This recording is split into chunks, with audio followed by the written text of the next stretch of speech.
All right. Hello, everyone, and welcome to this week's episode of the Student Impact Report brought to you by the Student Basic Needs Coalition. I'm Taylor Allgood, joining you from Washington, D.C. And I'm Denaé Taylor, co-hosting from Sacramento, California. For our returning listeners, welcome back and thank you for tuning in.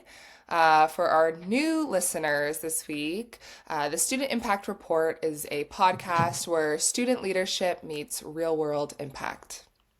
Each episode dives into the latest news affecting students and shares the stories of student leaders driving change on their campuses and beyond. So, this is now our fourth episode. So, if you haven't already done so, be sure to check out our other episodes. We have covered a wide range of topics in current news in higher education. For more information and to listen on YouTube or Spotify, visit studentbasicneeds.com/podcast for links to our show. Also, on our website, you'll find a new link that we recently launched for student leaders to engage with our podcast in a few different ways. So, you can submit a question to the form that we will answer right here on one of our episodes. You can also submit a shout out for yourself, another student leader, or an organization on campus that you just want to highlight the work that they're doing. Or the third option, you can also be a guest on our podcast and submit to be interviewed regarding one of the topics that we'll be covering for this season. We have a nice lineup of different topics for the rest of this series. And so, if you're interested in possibly being interviewed and talking about one of these topics in depth with us, we encourage you to check out the form and submit one form per request. So in today's episode, like always, we're going to offer you some of the most pressing news in higher education this week. And in continuation of honoring Women's History Month, join us in an open discussion on the legacy of feminist advocacy on college campuses and its impact on modern student activists.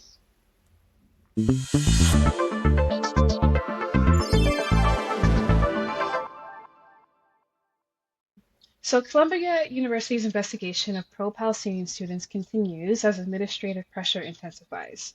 In recent weeks, the university has sent dozens of notices to students for activities ranging from sharing social media posts in support of Palestinian people to joining what they call unauthorized protests.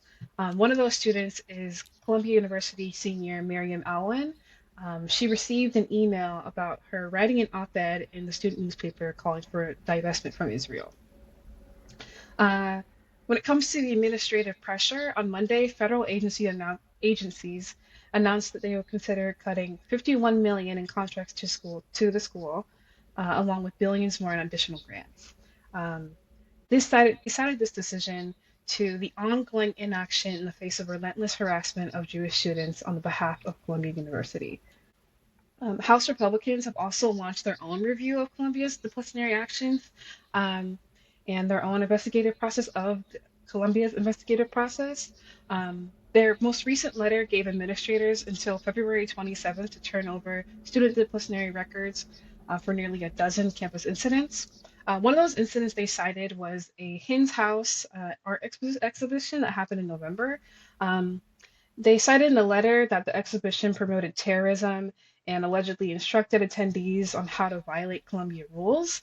Um, it's interesting because at the same event, they were selling tote bags that said, "If the bombs feel far away, press your ear to the ground, the whole earth cries." So a lot of the art was really just connective for Palestinian communities and support of Palestinian communities and for Palestine and um, the devastation that's happening over there, but not necessarily aligning with what House Republicans allege in that letter.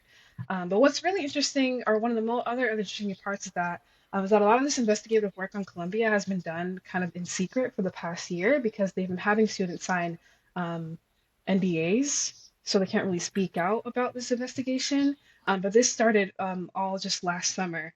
It has been ongoing, but it hasn't really been reported on because a lot of students can't speak up.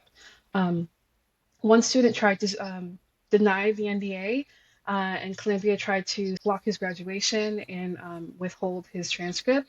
But then when he called on a lawyer, the university backed down. So this whole situation, it's really interesting. aligning with a lot of stuff we talked about in the last weeks of like DEI rollbacks trying to silence students or trying to silence the what can be spoken about in the classroom or outside of the classroom. Really aligns with that, and it's just really frustrating to hear about all of this. Yeah, thank you for sharing that. And you're right. I haven't really heard much on this either, showing, just how under wraps this is being kept, so to speak. Um, Actually, one of the articles I've chosen to speak on this week kind of aligns with that. And it's in regards to public opinion on the execution of student protests on college campuses and where First Amendment free speech comes into play on college campuses. You know, trying to find that balance between allowing students to protest and speak freely on these issues that are impacting personal and political parts of their lives while also adhering to certain like university rules and policies. I think that balance has been a challenge to find. And so, recent research by the Center for Applied Research in Education at the University of Southern California found that most US adults surveyed consider acts of protesting, like disrupting graduation or occupying buildings as part of student protests, to be inappropriate, which I found pretty interesting. They conducted this study from October to December of last year, of 2024, and the survey asked 4,200 adults whether they thought certain free speech actions were always, sometimes, or never appropriate on a college campus. And what they found was that more than half of respondents said several examples included in the survey were never appropriate for student protesters. This includes leaving protest messages on property, shouting through speakers or amplified noise, occupying buildings in protest, and disrupting graduation, which disrupting graduation was actually the least popular protest action, with about 8 in 10 saying that it was never appropriate in any situation. Respondents were far more likely to approve of the university's steps to stop the protests rather than supporting or approving of the actual actions of student protesters, with 86% of respondents saying it was sometimes or always okay for police to arrest students who were breaking the law, and only slightly fewer, 79%, saying it would be okay for police to break up a student protest, with the question not clarifying whether students were breaking the law or not. Free speech experts who have been weighing in on this matter, say that these results aren't particularly surprising. Throughout history, older people have criticized student protests in America, and there was a quote mentioned in the article by a professor at New York University and fellow at the National Center for Free Speech and Civic Engagement named Robert Cohen. The quote reads, "Movements like the Freedom Rides in '61, the free speech movements at Berkeley, all of them were unpopular. All of them. Why is that? It's because the culture of the country when it comes to youth is pretty conservative. For students, their role is to go to school, obey orders, and come home. That's what they're supposed to do.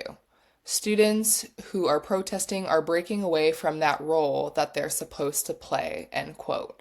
And I just thought that was a really powerful quote to include in this article because, yeah, it just sheds light on kind of the back end of this, of why so many older adults are disapproving of students' ability to exercise free speech on campus.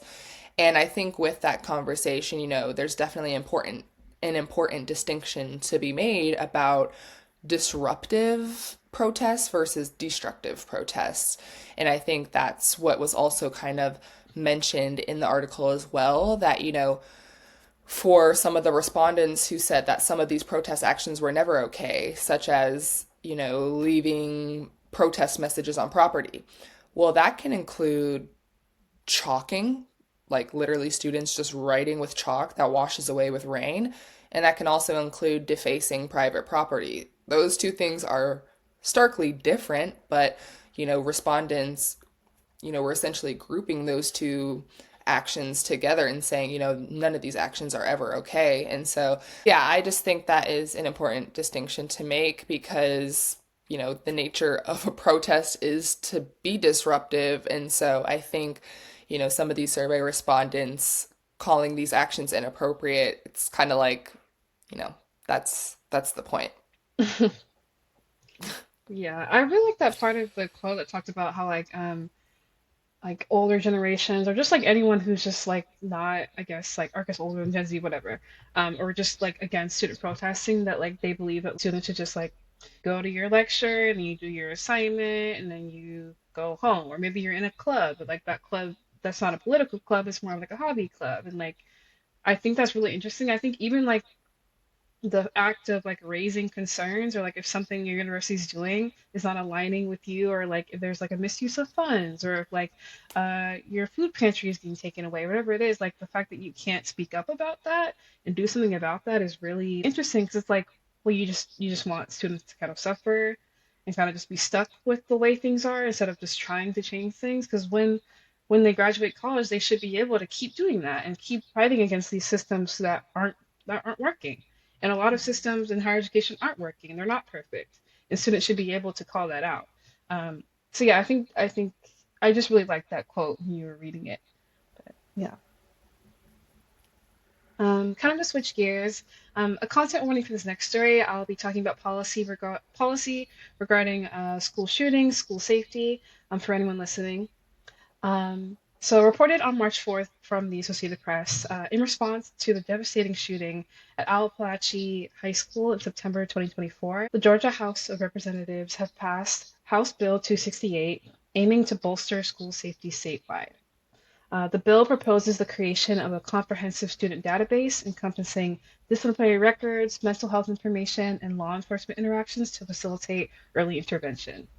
Some additional measures include expedited transfer of student records, appointment of mental health coordinators in schools, mandatory threat reporting, and the establishment of an anonymous reporting system. Um, Supporters like House Speaker John Burns assert that the bill will foster a proactive approach to student mental health, and just early intervention as well. While some critics express some concerns regarding privacy and potential biases against some minority students, because I mean, um, if you're experiencing even like low level interactions with the law, that would be reported, whether it be shoplifting or just assume shoplifting, even if you're let go, it's still on your record most of the time. So that is a critique of this as well, or a potential concern. But until then, the bill now awaits consideration in Georgia Senate, where it may undergo further scrutiny and amendments. Interesting. I mean, I'm happy that the state is taking steps to, you know, ensure that students are safer in schools, especially at the elementary, middle school, high school level, and hopefully into college too. I think safety in educational settings is important in all senses. So it's good to see that they're taking some steps toward this, but yeah, definitely should require a deliberative process to make sure that these policies are being implemented in the most equitable way and non-discriminatory way. Um, but yeah, kind of going off of that too, I have an article that also kind of touches on some components of mental health. Inside Higher Ed published another article on February 27th about students and the University of Arkansas Fayetteville who are implementing adventure therapy to address student anxiety. I don't think I've ever heard of adventure therapy, but I guess reading it made sense. So as I mentioned, the University of Arkansas Fayetteville launched a an activity-based therapy group in 2024 to help students combat social anxiety and build self-confidence. The article opened with a picture of students kayaking in what looked like the campus recreation pool. And I was like, wow, I would have loved to do that at least once in college. Yeah. Um, but the rec center at the school and the campus counseling and psychological services are offering students a new effective way to engage with their feelings and their peers. And the article also kind of talks about the history of this. Apparently this type of therapy goes back to the 1930s, which I found to be pretty interesting, given that I've personally never heard about it in all my years of life. But they also kind of talk about the need for this and how today's college students report higher levels of mental and emotional distress, with over three in four students saying they need help for emotional or mental health problems. Which has definitely been exacerbated by the COVID-19 pandemic. A lot of these students that we're seeing now in college, and like entering college, are, the age when, COVID hit, they were still maybe in middle school, that type of age range. And so a lot of those, crucial years for social development have been impacted, and it's causing a lot of higher rates of social anxiety for a lot of students. And so this type of therapy really does help students with social anxiety. And so, kind of how it works, all UARC students are welcome to participate at no cost. Each group consists of about 5 to 12 members. After they complete an intake form or an intake appointment, students engage in weekly sessions with their peers. Some of the activities are, what I would consider more chill activities, like puzzles, crafts, and things. But they range all the way to outdoor activities, rock climbing, and, even the kayaking and the rec pool that was included in the photo. And the impact of this is it's helping students break out of their shells, feel more confident in engaging with their peers and with life in general. And so I think this is a really great initiative, actually, that's being pushed out at the University of Arkansas, Fayetteville. And I think some other universities might be doing this or have implemented similar programs as well. But it's cool to see the different approaches that they're taking to ensuring that students have comprehensive mental health care.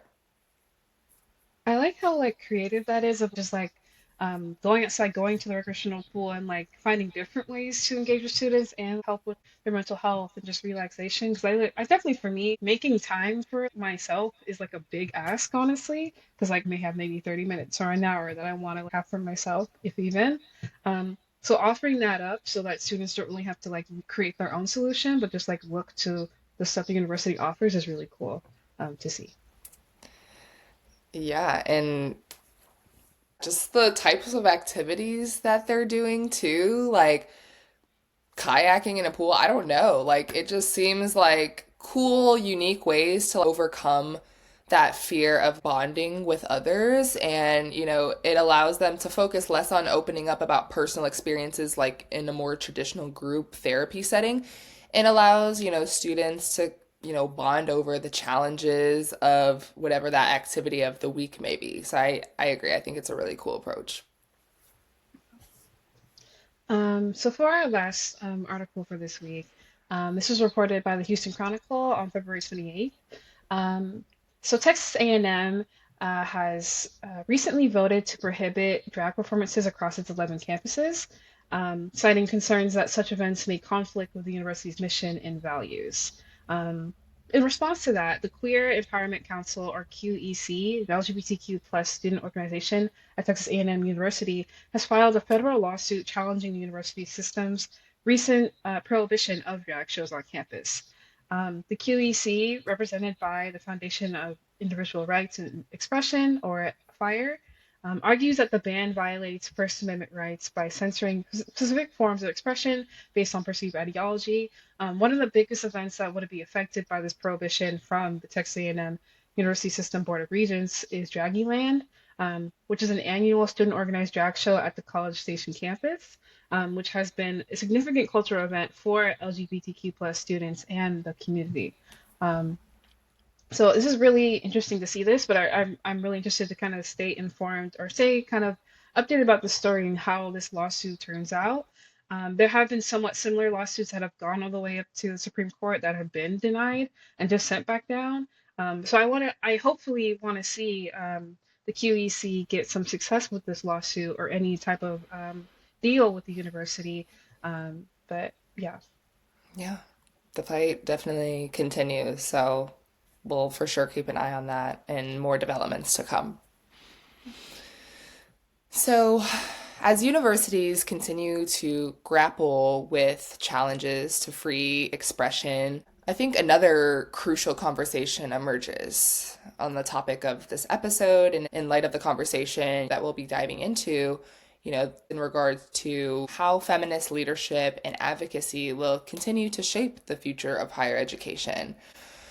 Um, in honor of Women's History Month, it's essential to recognize the trailblazing leaders who have fought for gender equity on college campuses, from Title IX pioneers to modern student activists.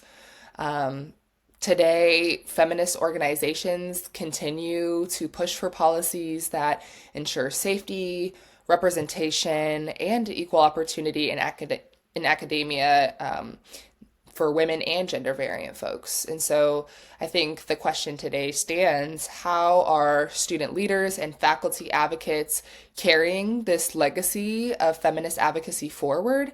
And what challenges remain in the fight for gender equity and justice on campus? So to kind of contextualize the discussion we're going to have, I think it's really important that we start with just some history and origins of feminist activism and how it's affected higher education in the past. So feminist movements in the 1960s and the 1970s played a key role in the passage of Title IX of the Education Amendments of 1972, which prohibits sex-based discrimination in federally funded educational programs. Advocates fought to ensure women had equal opportunities in education and athletics. Some more policies that resulted from feminist movements of the time were the Clary Act and survivor advocacy and programs like that on campus as well. Um, these require colleges to report crime statistics, including sexual assaults, and provide prevention programs. Moving forward, if you kind of like get a little more into like the 21st century, 2010s, the hashtag Me Too movement and policy reforms with that, the movement has continued to shape campus sexual assault policies by demanding greater institutional accountability, improved reporting systems, trauma-informed support services for survivors, and really just asking more from universities, because it's great that Title IX isn't placed at so many schools, but if the faculty administration is not enforcing programs like Title IX, then it won't make much change for the students who need it. Another point to add would be advocacy has continued to shape the expansion of advocacy and policy for students on college campuses. An example of this would be, the push to expand Title IX to address sexual violence in the 1980s and 1990s. Initially, the Title IX Amendment of 1972 was focused on prohibiting sex based discrimination, as you mentioned, but other organizations such as the National Organization for Women or NOW and other campus based feminist groups really pushed in the following decades for Title IX to be interpreted also as a tool for addressing sexual harassment and assault as forms of gender based discrimination that hinder educational access and success for many folks. And so I think that is just one of the ways that we've seen like the foundation of advocacy expanding over time to really include some of these other pieces in the overall policy scope. Kind of bringing it into today and kind of the barriers that we're facing and how they persisted from then. I think a big part of that, and like the way students are feeling the effect from the DEI rollbacks, as we've talked about, 2 episodes ago, which I really implore you to listen to that episode. We go into more detail, of course. But I think in just a general sense that the DI rollbacks are like affecting students in minority groups, especially, of course, feminist groups and just women and femme-identifying students on campus. Um, and the act of programs getting cut is actively hurting these marginalized groups and students. But I think that's like one of the biggest barriers, or more recent barriers, that's affecting a lot of students, but obviously a lot of femme identifying students as well. Yeah, and kind of connecting that as well to some of the potential or foreseen effects of this.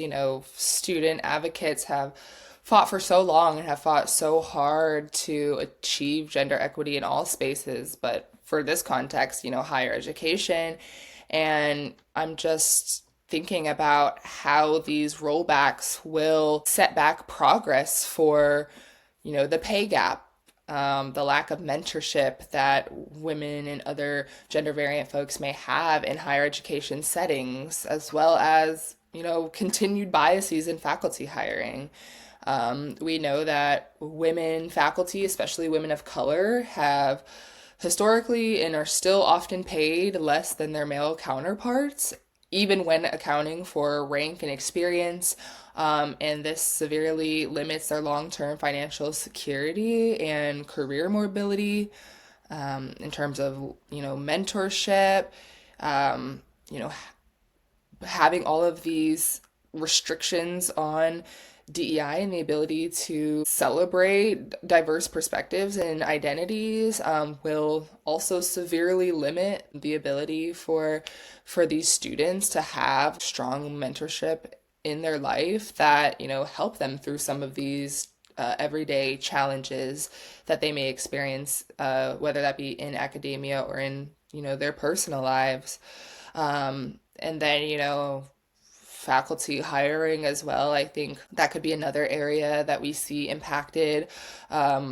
Implicit biases, institutional barriers make it harder as it is for women to secure tenure track positions, senior leadership roles, and the like. And so with all these additional rollbacks, we may see hiring committees favor more male candidates due to gendered perceptions of competence and authority. So, those are just a few consequences of these rollbacks that I think we were discussing and foreseeing as part of this overall push to eliminate DEI. But, despite these barriers, folks have continued to persist. And still today, it's actually a fact that in recent years, women have consistently outnumbered men in U.S. higher education enrollment. And in 2020, women constituted 58% of all college students. So I guess now it makes sense why higher education may be under more attack and more scrutiny for these inclusive policies because of the fact that more women and diverse groups of people are increasingly benefiting from higher education. But, you know, that trend is still current. We are still seeing that today. So hopefully people continue to resist and stay in education regardless, but only time can really tell. I think that just like shows that like these universities, like yes, they have to like support feminist groups on campus and support their women and femme identifying groups on campus, but like it can't be like a passive method. Like they have to be like invested in like using detailed like plans and like being intentional with who they're hiring, being intentional with their programs. They can't just be like a band-aid of like, oh, here, we'll give you this or we'll give you this one program and that's it. Like they need to like stabilize these groups and the women on their campuses. Right.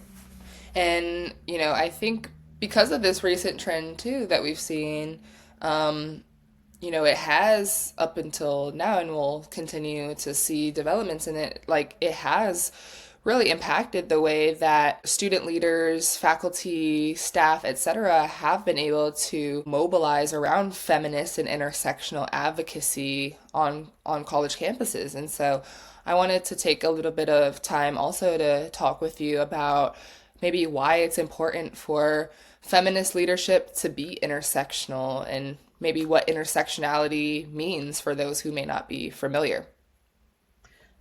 So over 35 years ago, scholar, professor, and feminist Kimberly Crenshaw coined the term intersectionality, and as defined by her, intersectionality is a lens through which you can see where power comes and collides, where it interlocks and intersects.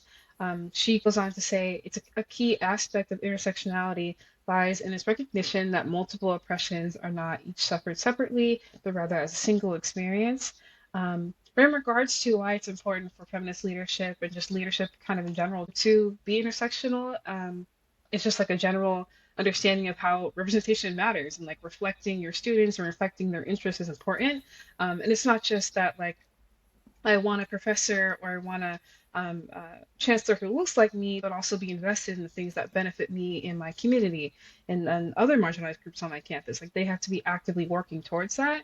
And it just helps that if your leadership is just like having intersectional perspectives in your leadership boards and administrative boards and like those higher levels of like the chancellors of colleges, like that's important to have that there because that's all like a trickle down to the everyday experiences of a student at any college. Um, I feel like just kind of some general misconceptions about feminism have been rooted in some feminist organizations that don't subscribe to intersectionality.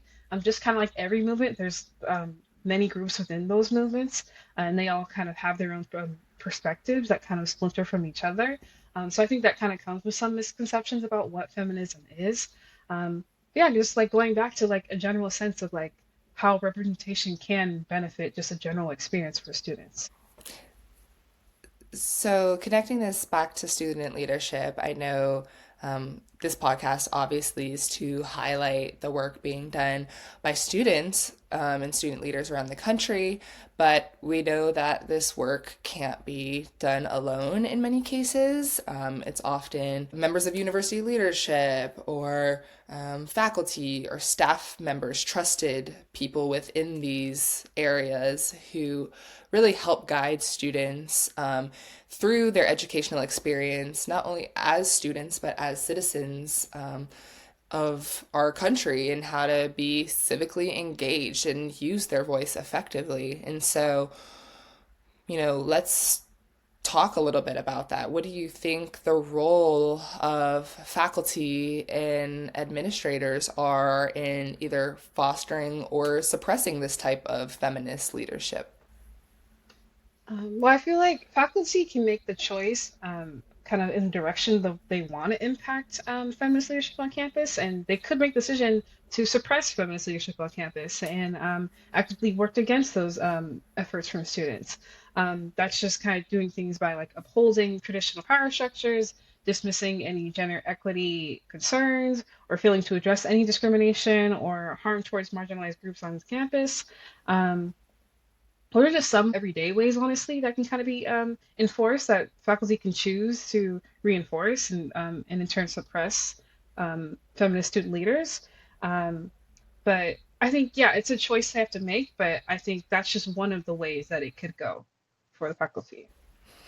Yeah, absolutely. I think while in some cases it is very possible for faculty and administrators to uphold these power structures and to suppress feminist leadership further, it's also equally as possible that they can help foster that, right? And help promote feminist leadership by, using their position as faculty to advocate for equitable policies behind closed doors, offering mentorship, whether through an official avenue or through more of like a personal connection, offering that mentorship to women and other marginalized folks, helping to create spaces, whether it be in their classroom or clubs that encourage diverse voices in decision making.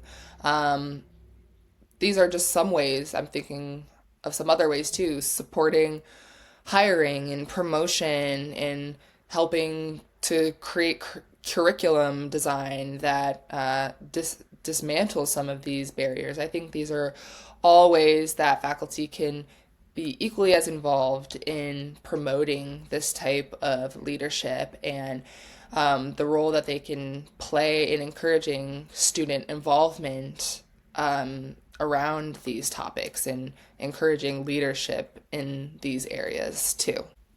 So kind of bringing it back to what can be done on the student side of things.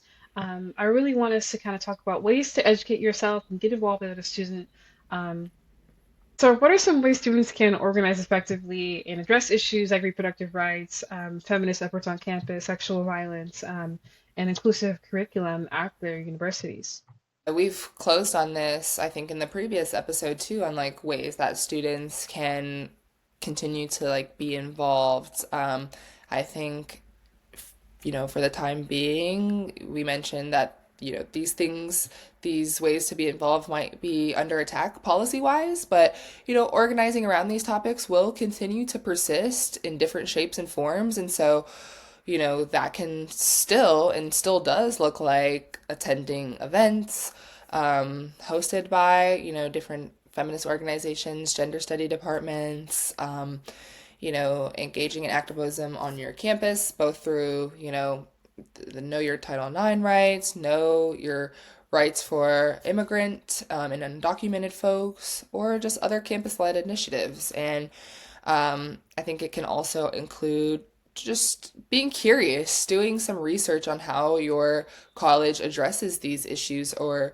maybe how they are perpetuating these DEI rollbacks. That's an important thing to be aware of as well. And so I think it can be overwhelming in this generation to have so much information at your fingertips. It can feel mind numbing sometimes and overwhelming to just be like, wow, there is so much information to intake. We want to be informed citizens, but kind of like we were talking about earlier with like mental health disparities and concerns, it's like it can be a lot for people. And so I think that also just staying informed, getting involved also just comes with knowing your personal limits and when you might need to, take a moment for yourself to just recharge and soak in that information as best as possible. It's not a perfect system. There's no right answer to things, which makes it kind of hard. But yeah, these are just some different ways that you can get involved at an individual level. And I know there's also a lot of, media out there as well that, when you feel up to it or feel like you're ready to take in more of that information, there are a ton of resources out there that you can explore. So kind of get started with some of those media recommendations for you. Here are some books or just online magazines or any online kind of written format for you to kind of educate yourself. So the first one is Feminism is for Everybody, Passionate Politics by Bell Hooks. This is a really short read. It's really approachable. I feel like Bell Hooks is just a really approachable writer. It's not necessarily as I wouldn't say like as like difficult to get through than like an entire academic journal or paper. So I think it's really approachable. The next recommendation would be Black Feminist Thought, Knowledge, Consciousness, and the Politics of Empowerment, Patricia Hill Collins. That's a really good one to get started as well. She even goes into feminist philosophy too a little bit if you're interested in that. The next one would be UCLA's Fem News Magazine. They're constantly writing different articles about they have like feminism, of course, and they have their like feminism 101 section. But they have just general things about things affecting women and things affecting UCLA students as well. If you're in LA or if you're not, if you're just interested. The next would be an essay by Audre Lorde, The Transformation of Silence into Language and Action. Um, it's like a three-page essay. It's really easy to find online. And the very last one would be Her Issue by Asisa Kadiri. It's a Substack, but she writes a bunch of things affecting feminism, Black women, um, economy, capitalism, stuff like that. So those are some recommendations if you're interested. Awesome. Yeah, and on that, some film and documentaries to supplement this knowledge sharing would be one example, The Hunting Ground from 2015. This film investigates sexual assault on college campuses in the US, and the institutional failures in handling these cases. And it also highlights student led activism and Title IX advocacy. So that goes along really well with what we've been discussing today. Another film that more broadly explores how media portrayals of women can contribute to gender inequality would be Misrepresentation from 2011. And it just, like I mentioned, explores those portrayals of women, topics of gender inequality, and how it can limit women's leadership opportunities. And then finally, since we are also celebrating International Women's Day as part of this broader month, another film that I wanted to highlight that's actually an Oscar winning short documentary on menstrual equity activism is Period, End of Sentence. That's from 2018, and that, like I mentioned, talks about menstrual equity activism and the fight against period stigma, particularly in India. So those are three film slash documentaries that I wanted to highlight as part of our resources that we wanted to share with you for the end of this episode. But yeah, we really encourage you to check out these resources if you're interested, and I can try to copy these in text as well. Yeah.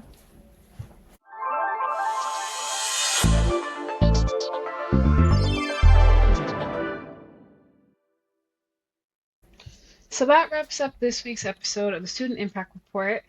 Make sure to follow us on Instagram at SBNC_USA for updates. You can also catch our episodes on Spotify and YouTube. So be sure to visit studentbasicneeds.com/podcast and tune in next week.